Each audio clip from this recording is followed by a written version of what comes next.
Okay, go ahead and get started. Mhm.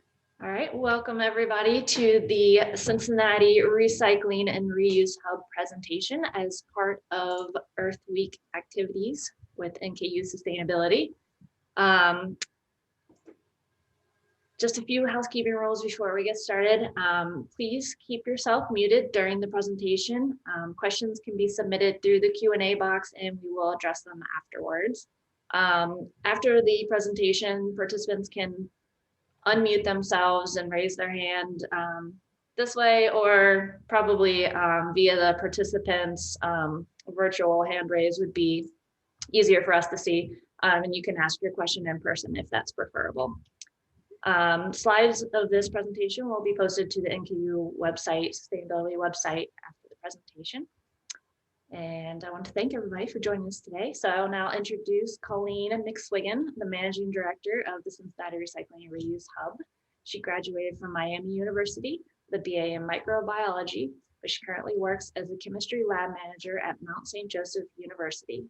In that role, and as MSJ's chemical hygiene officer, she has organized the disposal of both universal and hazardous waste since 2012. As a member of Mount St. Joe's Sustainability Committee, she has organized community electronics recycling days since 2021 and Beyond the Bin collection since 2015. In 2019, Colleen was awarded both the St. Elizabeth and Seton Award by the Sisters of Charity of Cincinnati, the highest award given by the order to a layperson, and the Teacher Environmental Award by the Greater Cincinnati Earth Coalition for her sustainability efforts. So now I will let Colleen take it away. Thanks, Tiffany. So,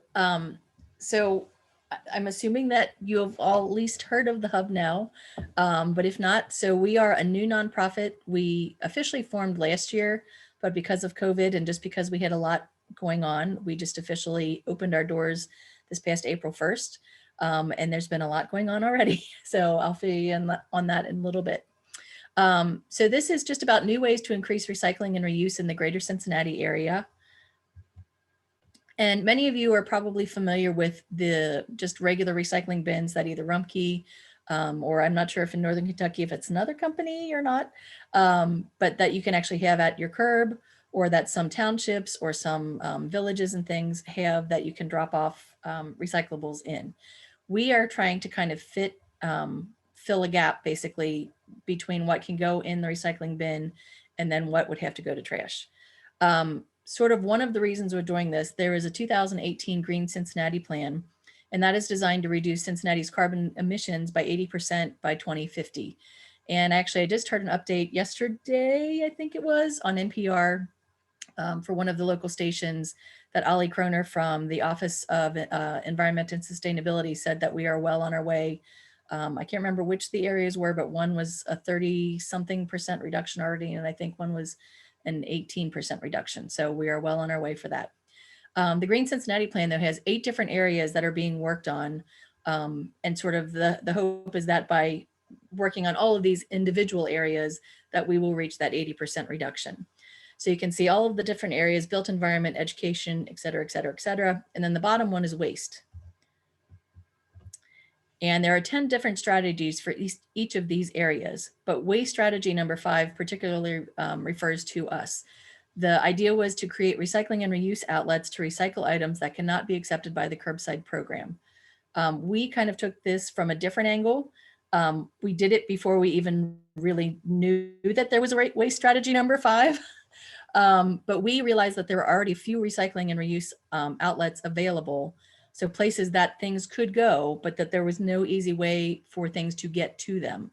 So we decided to form the Hub as a way to take in things from people from everywhere. And then once we have a truckload or a carload or what have you, take it to where it can be used and reused.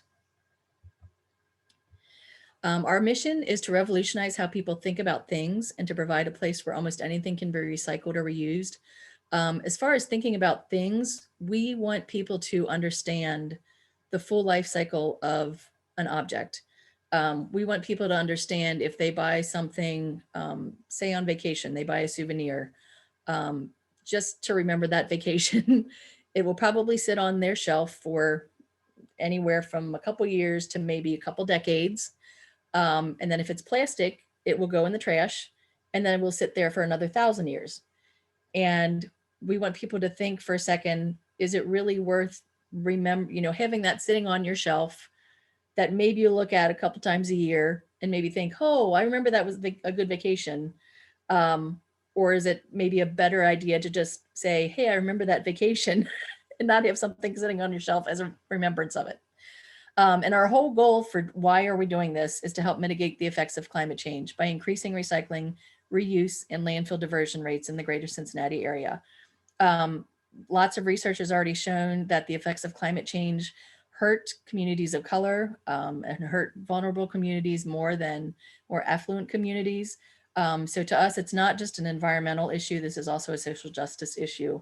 And basically we are running out of time to try to fix it. We know that we will not make a huge change for climate change, in general globally, but we do believe that the more that people can do their little pieces, the better off things will be. And then how we fulfill our mission. There's really two different ways. One is education. And again, that goes back to getting people to think about things in a different way. So we have our website, we've got our social media sites, we have email. A lot of people have questions and say, okay, where does this go? How does this get recycled? Things like that. We take phone calls.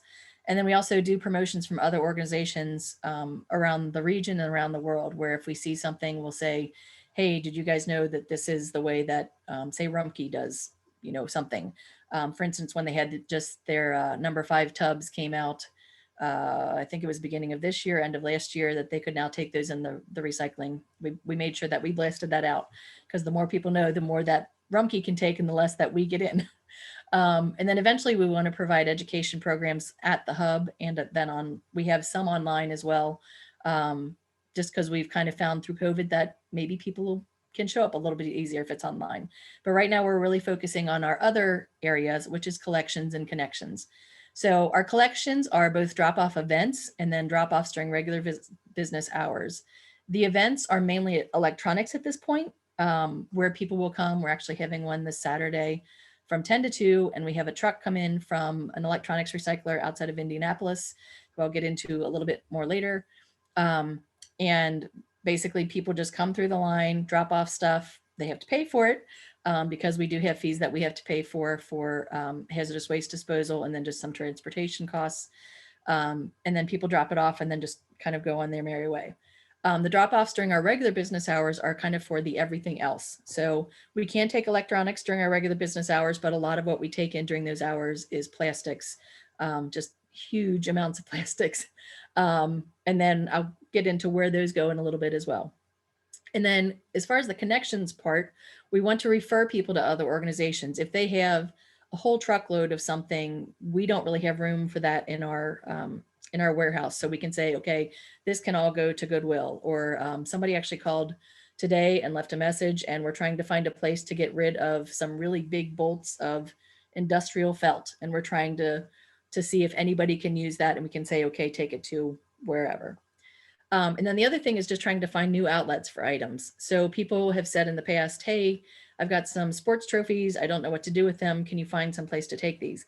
And when we did just a little bit of looking on the internet, we actually found there's a place in Wisconsin called, I think it's Sports Mall. And they will take the trophies, they'll clean them up, they'll take all the little plaques off that say like names and things like that. And then they actually donate those to Special Olympics and other nonprofit organizations. And then somebody else called at one point and said, hey, I've got a whole bunch of ice packs from all of these frozen dinners that we've gotten during COVID. What can we do with those? So we did a little bit of looking around, and it turns out that Matthew 25 Ministries up in Blue Ash can take those, and they use that for their, when they do disaster relief. So if they've got things that they have to stay cold, they've got plenty of ice packs to do that. As far as the history of the hub, we are actually 4 different previous programs that joined together last year because we all needed a permanent place.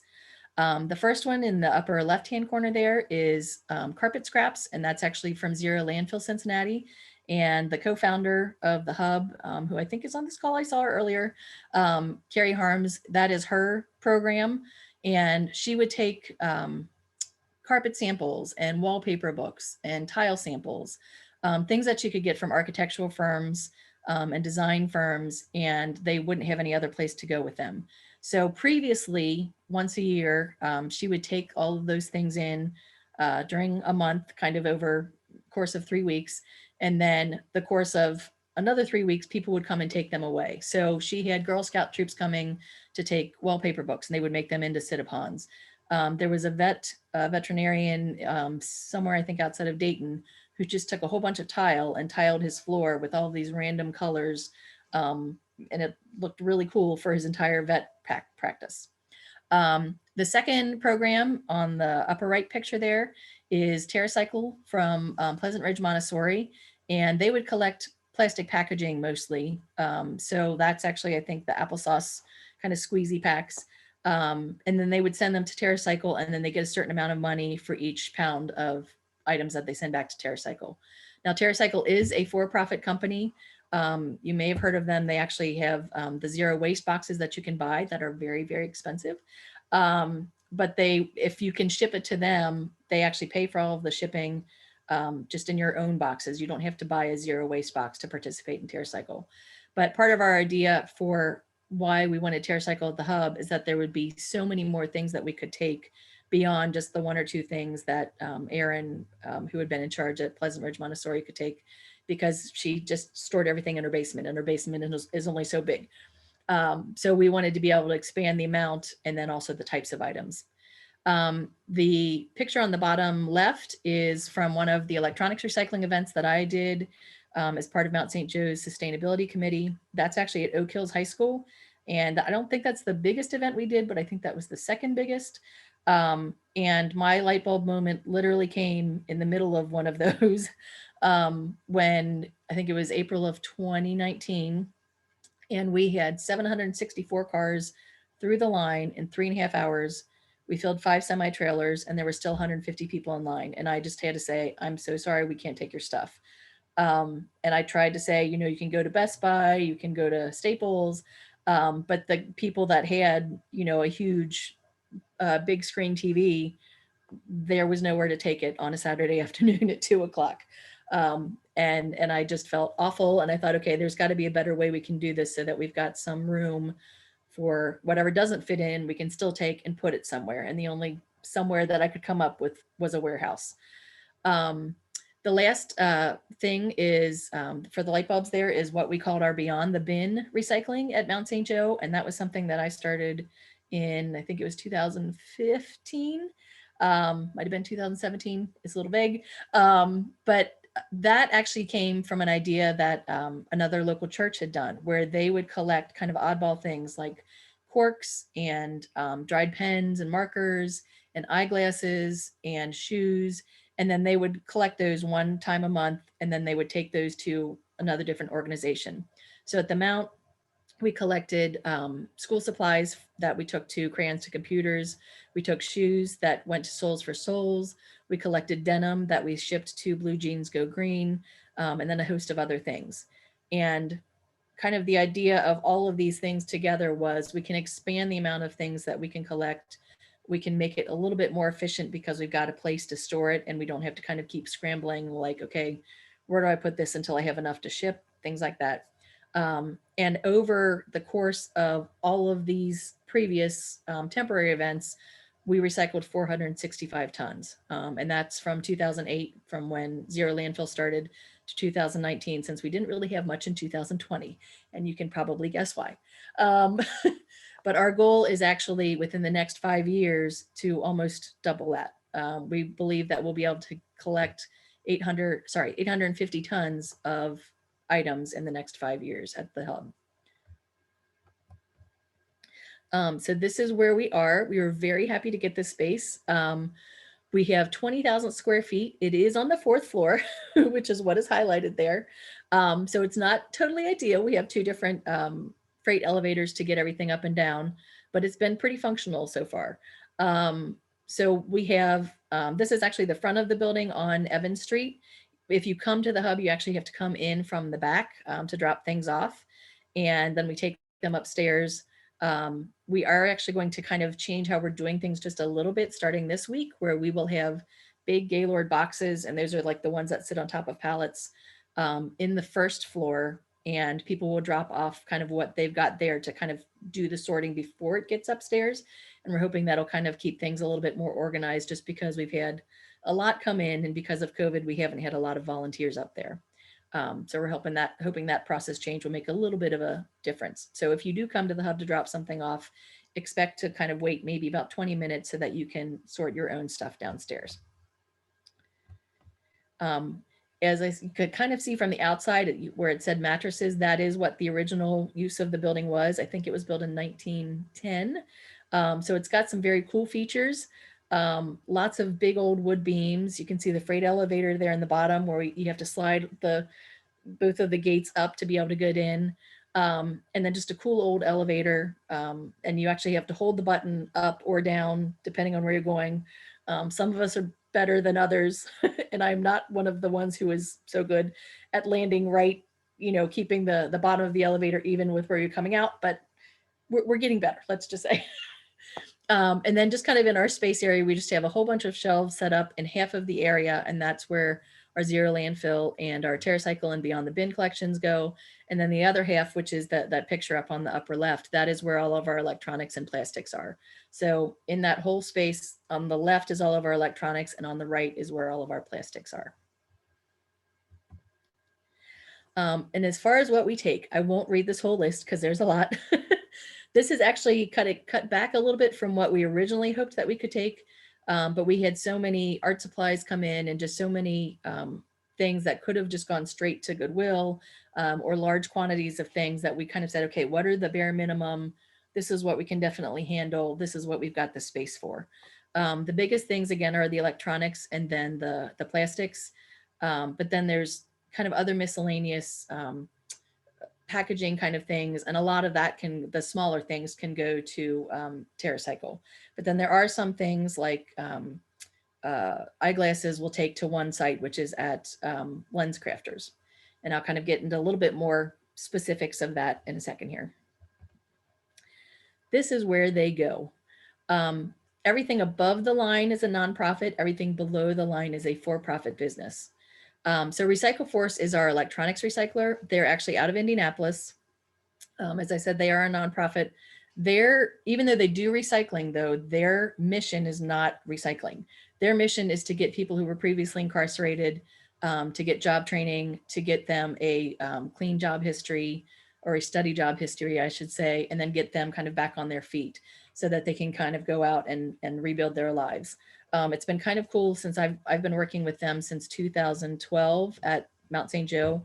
And it's kind of cool because there are times when we'll have an event and there'll be, a guy who had been there for 5-6 years, and suddenly it's like, oh, where's Brandon? Oh, he got his commercial driver's license. So he's now, a trucker kind of thing. So it's kind of cool seeing that they get to that next step. Souls for Souls. So as you can kind of guess by the word souls, they take all of our footwear. They have micro enterprises literally around the world where people will take the materials from the shoes and then make them into whatever they can. One site is for eyeglass recycling at Lens Crafters. The Civic Garden Center is where we actually send a lot of our plant pots and then some of our garden supplies. They have a sale in the spring every year called the Green Flea, where they sell garden supplies as a way to raise money for the Civic Garden Center. Matthew 25 Ministries, most of you are probably familiar with them just from all of their disaster relief work.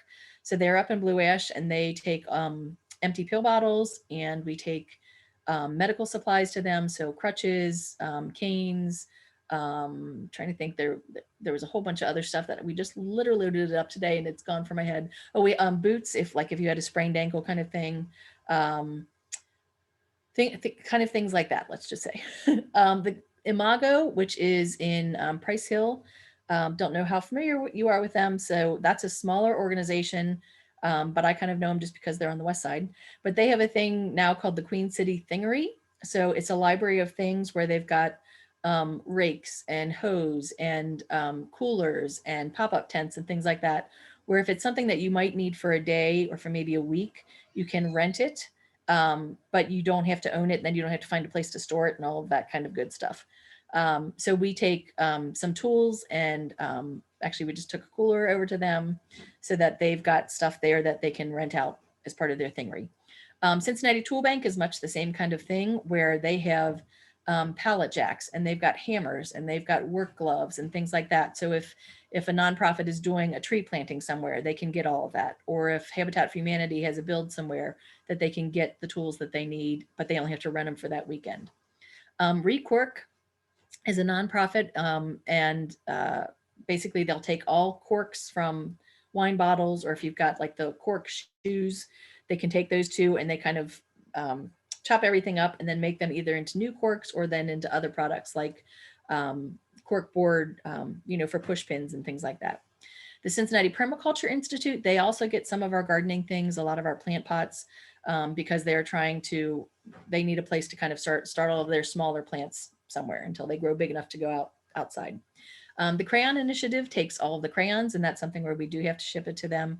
But they take crayons from restaurants and just anybody generally dropping things off, and then they melt everything down and make new crayons that they also then give to children's hospitals.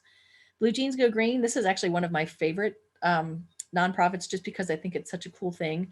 You can take jeans and they will shred them down. They turn it into insulation for houses. And then a portion of what they make every year goes to Habitat for Humanity for all of their builds. Veolia is who takes all of our batteries and light bulbs. And we go with them specifically because we are paying them to recycle, and they recycle it. They don't just put it in a landfill. Brightmark is who takes a lot of our plastics, especially the number 3 through 7s. They are a new type of facility, I guess you'd call it. It's either the first in the United States or the first in the world. I don't remember exactly which, but they have a process that they use, pyrolysis. So basically they heat plastics up to a very high temperature under very low oxygen, and it breaks a lot of the chemical bonds, and then they lower the temperature kind of slowly, and they can get diesel fuel, which they then they sell to British Petroleum, BP, naphtha, which can actually be used to make new plastics, and then industrial wax. So if you get like the waxy cardboard containers with milk and things like that, that is where some of that comes from, the wax. Green Disc takes all of our electronics media. So that's the DVDs, CDs, VHS, cassette tapes. I feel like I'm forgetting something, floppy disks. So they take all of that kind of stuff. And luckily they're actually in Ohio too. We searched for a long time to find somebody that could take media, and we were thrilled when we found out that they were here. TerraCycle I mentioned earlier, so they take all kinds of different packaging. So they'll take the spray, like the pump things from like Febreze, or they'll take, I'm trying to think, aerosol cans from Febreze. They'll take dried Swiffers. They'll take the packs of squeezy yogurt or squeezy applesauce. They take dried markers and pens, just a whole list of things. And actually on our website, if you go there, it's like almost a full 8.5 by 11 sheet of everything that they will take. And everything that we send to them, we actually get money for too. And one of the latest that they just added was all Kroger packaging. So any like Kroger bread or what have you, if you send that to us, we actually get some money for it when we ship it to them. Eco Development takes all of our styrofoam, and then they also take our number 1 plastics at this point. So they do not recycle the plastic. That gets burned basically as fuel. It's still better than having to go into the ground to dig up new fuel. And basically we use them for the number 1 just because we can't get much money from Brightmark for that. And Eco Development is local. But they do recycle all of the styrofoam. So when we send the styrofoam to them, they have another machine there where they heat everything up. They squish it all down, because the styrofoam, if you think about it, it's got all of those little air bubbles in it. That's what makes it foamy and very lightweight. So when they heat it up, the air gets out, they squish it down, and then they send more like brick size pieces of styrofoam to the actual company that can re-inflate everything and then make it fit, around computers or whatever they're using it as packaging for. And then Tire Discounters, as you may have guessed, takes all of the tires that we get in, which luckily is not too much because they can be heavy. So that's where all things go. But then there's some things that we cannot take in just because it's too much. So this is where we refer other people to. So Indigo Hippo and Scrap It Up, they will take art supplies, and they have very specific lists on their websites as to what they will and will not take. Half Price Books can take books, CDs, DVDs, record albums, computer games, board games. I think that's it. So if you have things to take in, you can actually get some money for that as well. Habitat for Humanity's Restore and Building Value. So those are both, as you may have guessed, for building supply things. So if you've got 2x4s, if you've got a piece of drywall, if you've got some bricks left over, if you've got some plumbing fixtures, those are perfect places to take those, and then they can sell those to help fund their programs. Crayons to Computers, I mentioned earlier, so they'll take school supplies, office supplies, things like that, and then they'll sell those to teachers or give them away, depending on kind of what the status is, for a lower cost. The CCC on that block there, that's actually the Cincinnati Computer Cooperative. So if you have a computer that's not too old and still functioning, they take them and refurbish them and then give those to either seniors who don't have technology otherwise, or they'll give them to schools. Say if there's a bunch of kids who I'd imagine probably during COVID probably needed to actually have devices at their home so that they could do their homework and things like that. They're a place that can refurbish those things and take those and give those to those kids. Buddy Rogers Music, they actually take in instruments. There's a program called Links, and I think it's, I can't remember what it all, but something, basically it's something instruments for needy kids. So if there are band programs who don't have brass instruments or not enough brass instruments, or say a band program, you know, they're trying to find violins for a kid who wants to learn violin. Buddy Rogers will take in all of those old instruments, they'll fix them up, they'll clean all the brass stuff out, they'll restring it if it's a violin and things like that, and then they'll give it to a school so that they can have instruments for their band program.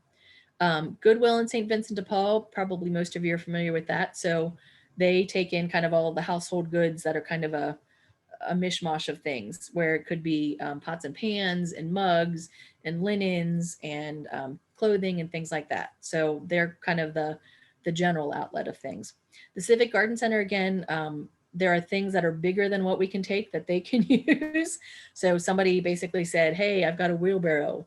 Or if somebody said, hey, I've got a lawnmower, actually, as somebody did today during an email that I got, I said, check it out for them. They'd probably be happy to take it for the Green Flea.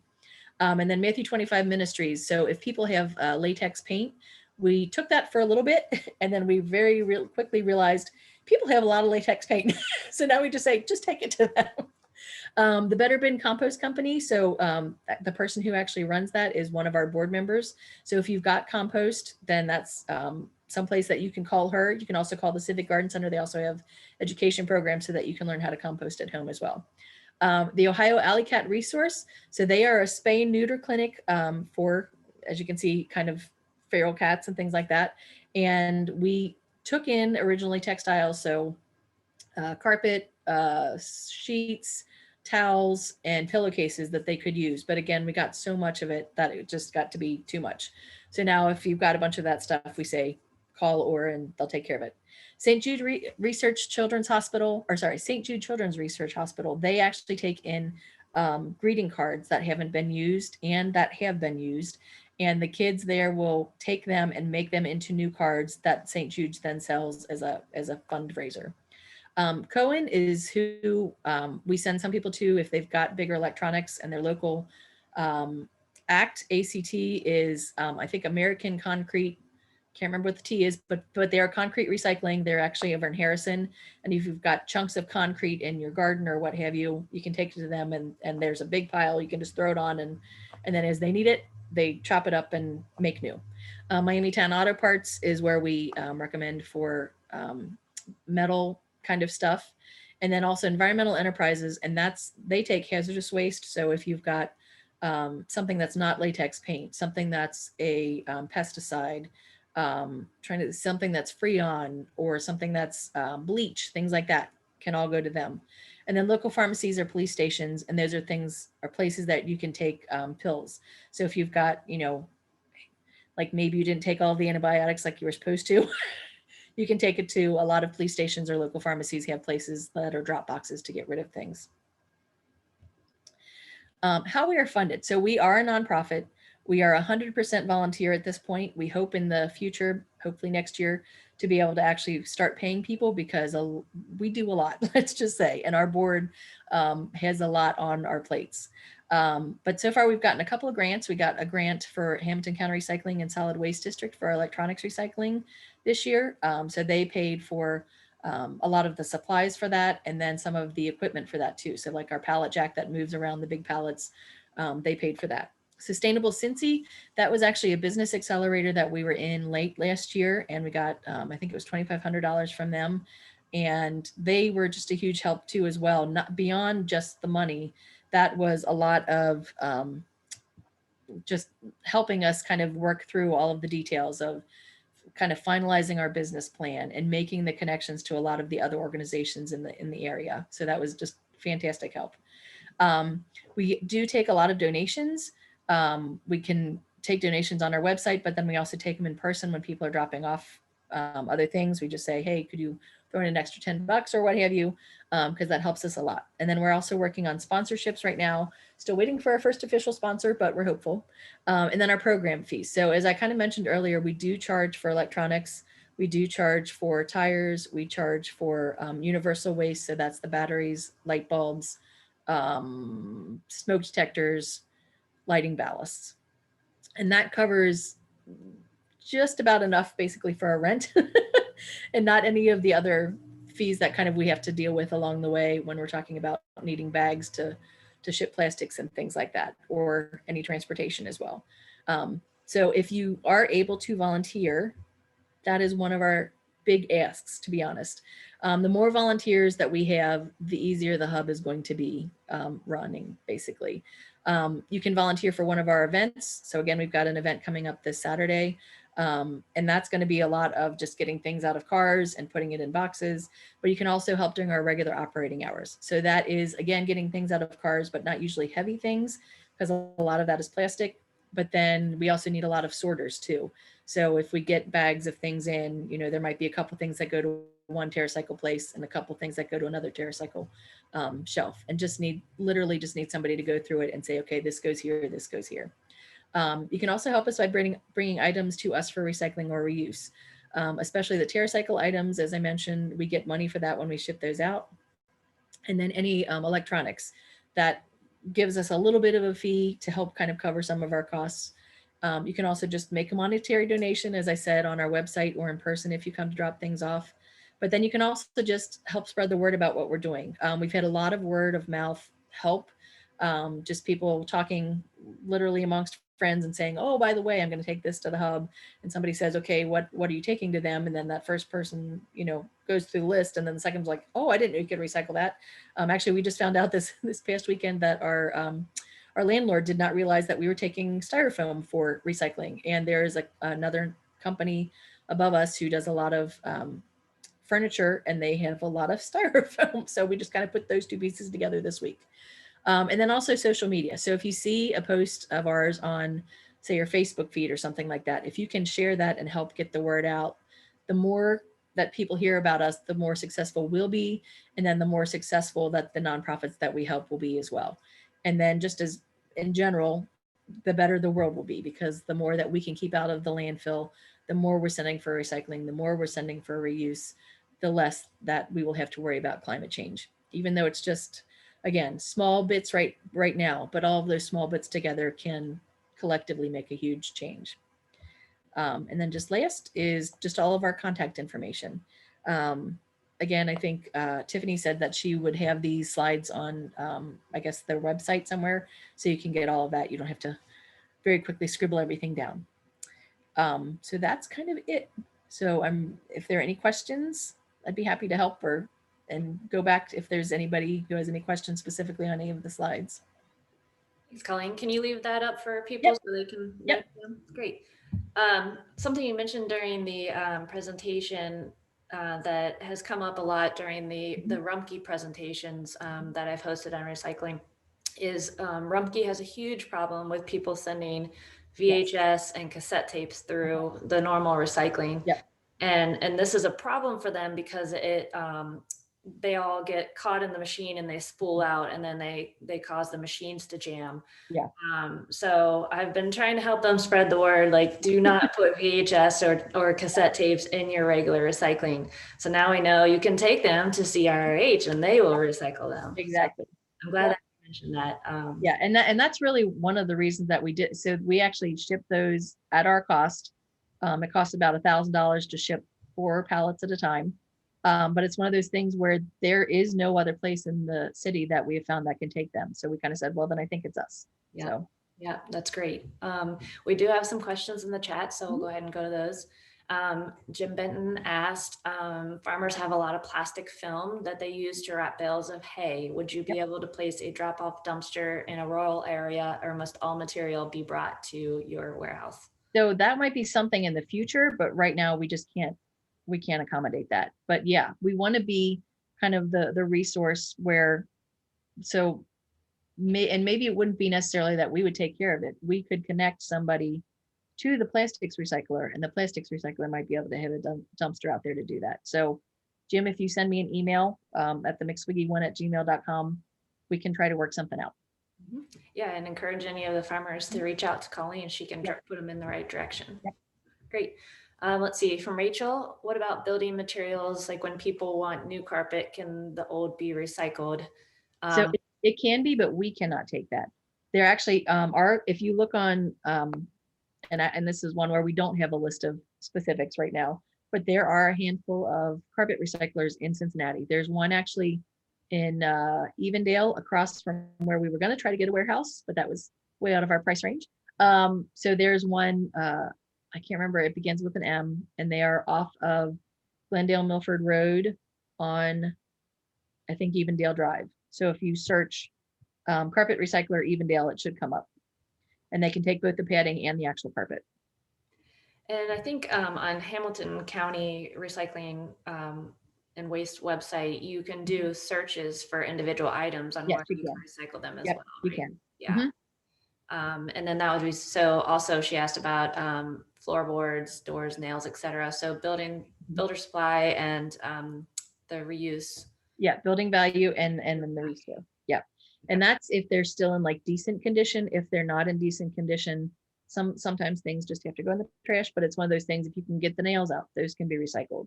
If you can find somebody to take the wood, if it's not treated with anything that would be hazardous, then theoretically it could be shredded into mulch. Great. So Janice is asking, does your place of residence have any influence on what you can send to the recycling at CRRH? No, so there are no residence restrictions. Basically, we we kind of joke, we call ourselves the Cincinnati Recycling and Reuse Hub because we couldn't call ourselves the Northern Kentucky, Southeastern Indiana, Southwestern Ohio Recycling and Reuse Hub. It's just way too big. Yeah. So yeah, and kind of our goal too is at some point we want to be the blueprint for other hubs around the nation. So we want there to be a St. Louis Recycling and Reuse Hub. We want there to be a Denver Recycling and Reuse Hub, things like that. So it's like we wanted to kind of make it clear as to where we were, but we couldn't figure out any better way to do it so that people would understand, yeah, we can take things from everywhere as well. Right. And you're going to be putting one over here in Kentucky, right? Maybe we actually are hoping eventually. Kind of our plan is that we will have one main hub and then we'll have satellites. And our idea is that we'll have one maybe like in Florence, Lawrenceburg, Batavia, and Mason, so that people can drop things off to the satellites and then they'll all come to the main hub for distribution. But down the road, one thing at a time. Everybody on this call, on this presentation, is going to spread the word about you, and then you're going to get all sorts of funding, and then you're going to open a hub in Kentucky. Sounds good to me. Yeah. So I have a few additional questions I'd like to ask. Yep. Do you accept masks and/or plastic gloves, since that is something we've kind of been working on? So there, you can buy a zero waste box from Zero Land or from TerraCycle. Mm-hmm. And the big one, which I want to say is like 16 by 16 by 2 feet, is $400. So we kind of had the idea that maybe we would put something out and see if we could get sponsors to sponsor boxes, and then we would collect them that way, but we just have not gotten that far with everything else that's kind of in motion at this point right now. Yeah, well, you guys just opened like a few weeks ago, so I'm Yeah, sure it's but it is on our list. Yeah. yes, it'll be a learning process for you Mhm. guys as you learn what you can and cannot take. Yep.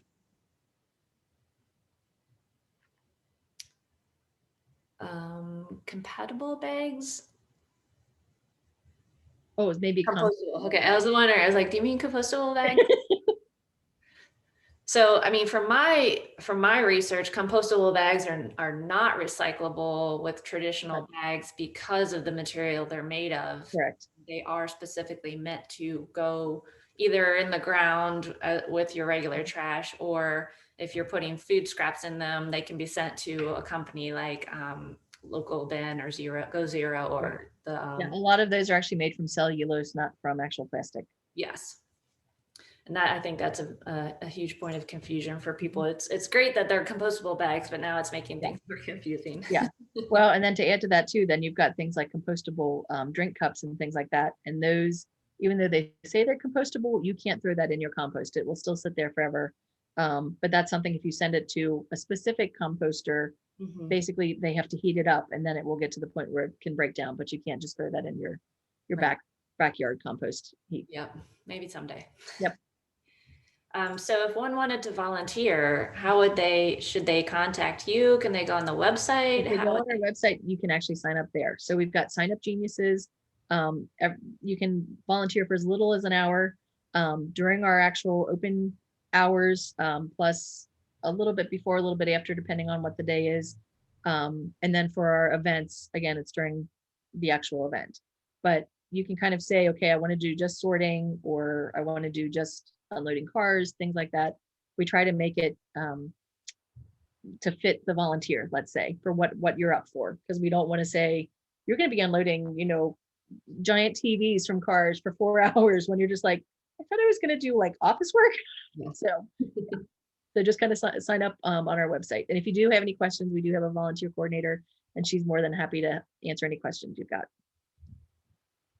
So I'm going to address two questions here in the chat. The first, just related to what we were talking about. So what are the hours that you're open? Okay, so Thursdays and Fridays are from 2 to 7, and then Saturdays are from 10 to 2. However, when we have an electronics event, as we do this Saturday, we prefer that only electronics come in during that. If you've got electronics plus a couple other things, that's okay. But I would not recommend just bringing plastic on electronics day, because you will be waiting in line to just bring plastic. And we're trying to actually, one of the reasons that we have like regular hours during the hub is we want kind of all of those people bringing all of those electronics to be a little bit more spread out. So you don't have to wait for just an event to do it. You can bring it, on a Thursday at 3:30, if that fits into your schedule, and then you don't have to wait in the line. Okay. And packing peanuts, those are styrofoam, right? So you accept those? It depends. So there is styrofoam and starch, and we take both kinds, but they need to be separated. So the ones that are pink, green, or actually white, those are styrofoam. But then there's some that look more like little, like Nerf gun bullets, to be honest. but they're kind of like an off-white, and they look a little bit more like a sponge, I guess you could call it. That's the starch kind. Okay. So those can, if you have the time, you can put those in your sink, and if you run water, it will dissolve and then go down the drain. Oh. If you have to do a little too much of that, you could clog your drain. But it's one of those things where reuse is preferable to getting rid of entirely. So if you can bring it to us, we have other shipping places that can take it. Okay, great.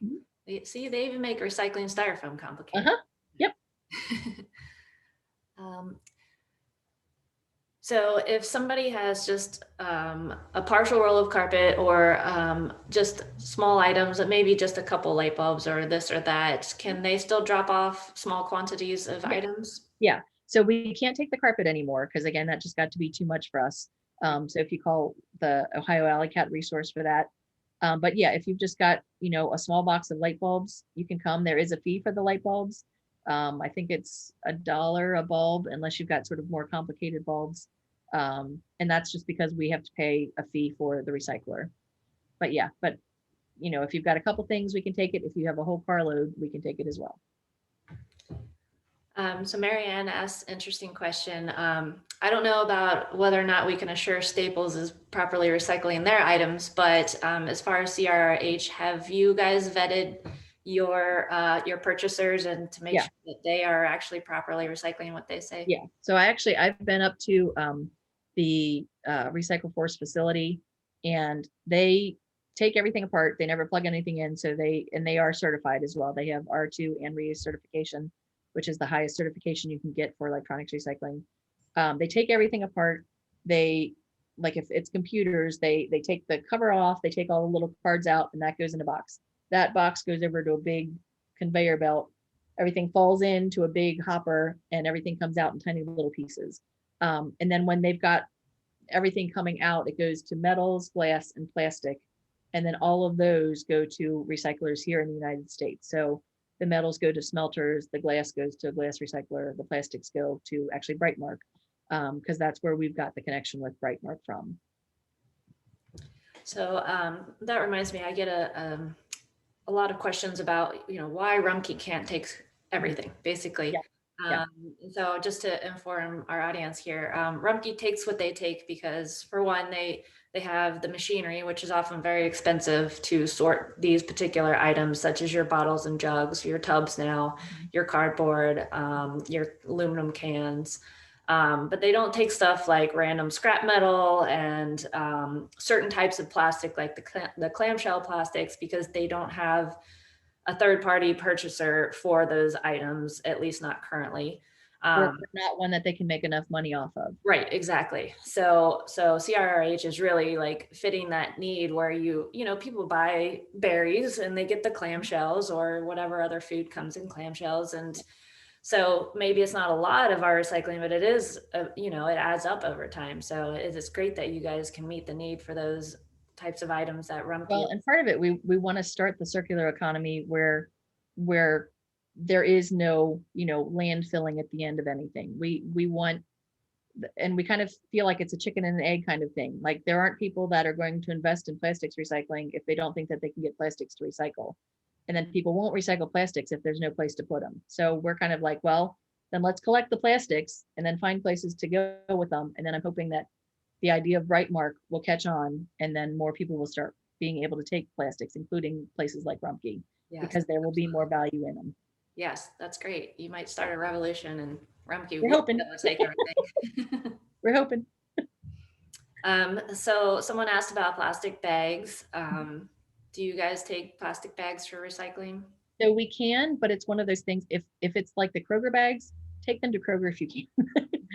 We do know that some local Krogers aren't taking them because of COVID, but the more that if you're going somewhere already, take it to that place. But if it's something where it's out of your way to go to, half a dozen different nonprofits, then bring it to us and we'll take care of it. But don't change sort of what you're already doing, because you're just adding an additional step, I guess, to it is the best way to put it. You have to sort of think about things where if you're taking a bag from your house that you would normally take to Kroger, but you're taking it to us and then we have to take it to Kroger, it's a small amount, but that's a little bit more fuel that had to be used to get that bag to Kroger. So the more that you can kind of stick with what's working already, sort of for individual processes, stick with that. It's those places where you've got problems where, again, you've got light bulbs and you're like, I don't know where to go with this. Bring those to us then. Great.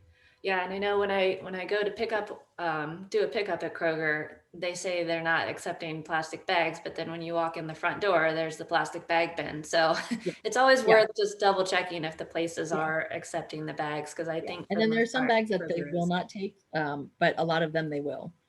And also other places like Target and Walmart and other stores accept plastic bags too. Yep. So what about reusable bags that have gotten holes in them, or the handles have ripped, and now what do we do with reusable bags? If they have a number on the bottom of them that says that they're plastic, we can take those. And the same, somebody had asked us a couple weeks ago, there are big, it almost looks like a woven plastic that they get bird seed in, and we can take those as well. Oh, good. And those actually go to Eco Development up in Mason. Okay, that's good to know, because I always feel bad when I buy a bag of potatoes and they come in the pack. Like, oh, what do I do with this thing? Yeah. So, you recycle jeans. Do you recycle other clothing items Yeah. as well? Okay, so And just that's jeans. something where we've actually been trying to find a textile recycler that can take things. The closest we've gotten is there's a name for a company, actually, Marimole, Marimole, and they're in New York. And that was actually a name that nonprofit here called So Valley gave to us, SEWVALLEY.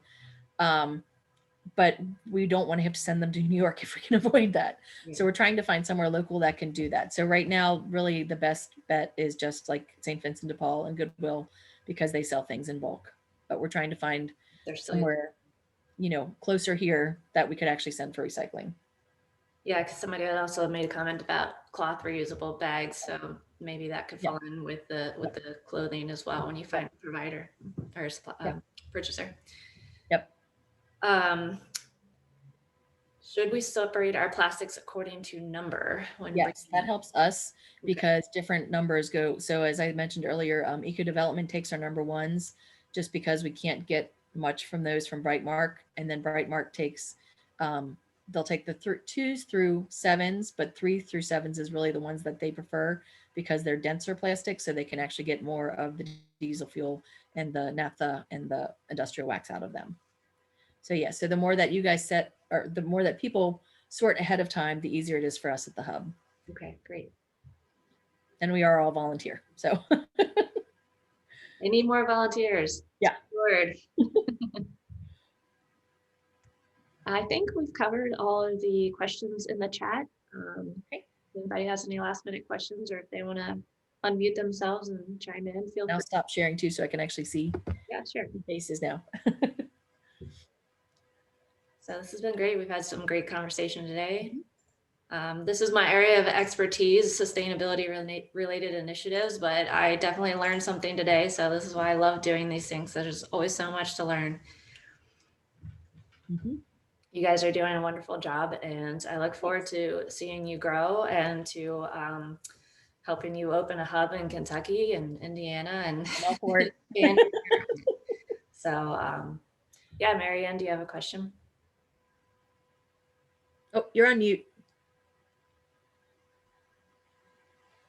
When I want to separate the plastics, I have a bunch of them because we always save them, and then we would go up to northern Michigan every summer, and I have 6 months worth.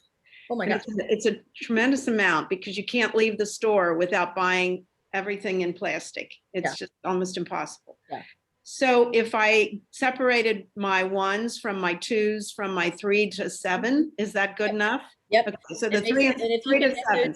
Yeah, and if you can have those in like separate containers, as I said, this week we're kind of changing our process, so we'll actually have bins for all of those on our first floor. So if you come to drop them off, you'll come in basically through the double doors, kind of where our receiving area is, and you'll literally just dump the 1s in, dump the 2s in. Okay, that's good. I was going to say, so I'm not just going to bring a cardboard box with, and leave them there. We actually get to actively do our part. Okay. Yeah, and originally we were doing it that way, and then we thought, there's just way too much coming in, so we've got to rethink this. So that was one of our big rethinks, let's just say. And you got to trust the people who are going to put them in the right spot. Yeah. Okay. Yeah. Well, and it's one of those things where the recyclers kind of know it's not going to be 100% foolproof process. But I feel like as long as we stay under, say, 5%, contamination by other numbers than what we think the number is, we should be okay. It doesn't have anything to do with whether it says PPE or, those letters afterwards. Actually, some of those do. Yeah. So some of those, like sometimes if there's one that doesn't have a number on it and you see PP, that's actually polypropylene. If you see PE, that's polyethylene. So that's kind of their sort of sneaky way of saying it's recyclable, but you have to know that if you're not looking for the triangle and they don't have a triangle on it. Okay. So do I have to worry about any of those letters? No, no. As long as you go by the number, you're okay. And then usually there's a whole bin of miscellaneous. We don't know what this number is. And we have just a whole box we'll sort that part out later. Great. Okay. Thank you. And thank you so much for doing what you're doing. This is tremendous. Happy to do it. Little step for us. One of those things, all of I think we're up to 12 board members, and it's just kind of like, we have to do this. We can't ignore the problem any longer, and we know that we can make a difference. So it's good. So the compostable bags, I shouldn't be spending money on them anymore. I mean, you can if you want to put them in your actual compost and things like that. Like, It's still better than using plastic, I would say, but it depends on sort of what the use is. If you're going to use compostable bags to bring stuff to us, then it's better not to have spent that in the first place. oh, I'm talking about putting it out for Rumpke for our garbage bag, Yeah. putting our garbage in there. Well, I mean, but actually that is, if it's going to go to the landfill, it's better to have a compostable bag there than the Okay. That was really, I didn't know how to phrase my question. Yeah, Thank you. absolutely. Yeah. Yeah, if you're If just that will break down, that won't sit in the landfill for, 1,000 years. Good. Yeah, plus you're reducing the demand for such things. So, Yeah. we're talking about recycling and reuse here on the presentation, which is extremely important for addressing the existing problem. But the most important thing everybody can do is reduce, right? Like, so reduce what you purchase in the first place, Yeah. including plastic bags. So the less we can demand plastic bags, then the better it's going to be, because those things end up everywhere, right? So Yeah. compostable bags is the way to go. Yes. And even things where, like, if there is something that you do need to use a plastic bag for, I don't know what exactly, but I mean, even things like just checking what the MIL of the plastic bag is can make a difference. So if you've got a 4 mil, that's a thicker plastic compared to a 2 mil, that's a thinner plastic. There's probably not much difference as far as what that plastic is going to be able to carry as far as puncture resistance and things like that. But that's half of the plastic if you're going from 4 to 2 mils. So that right there is reducing some of what actually needed to be used up front. Yeah. Reducing our demand and our consumption, very important. Yep. So thank you very much, Colleen. We're just at the 3-minute mark, or 3 o'clock mark almost. Okay. So thank everybody for coming today. We have some other Earth Week events happening if you want to check out the NKU Sustainability website, and really appreciate your time today and hope everybody learned something, and we'll go visit CRRH. Yep. Thanks, Tiffany. And if anybody has any other questions, just feel free to email us. All right. Thank you very much. Okay. Thank you. Bye, everybody. Thanks, Tiffany. Bye. Appreciate it.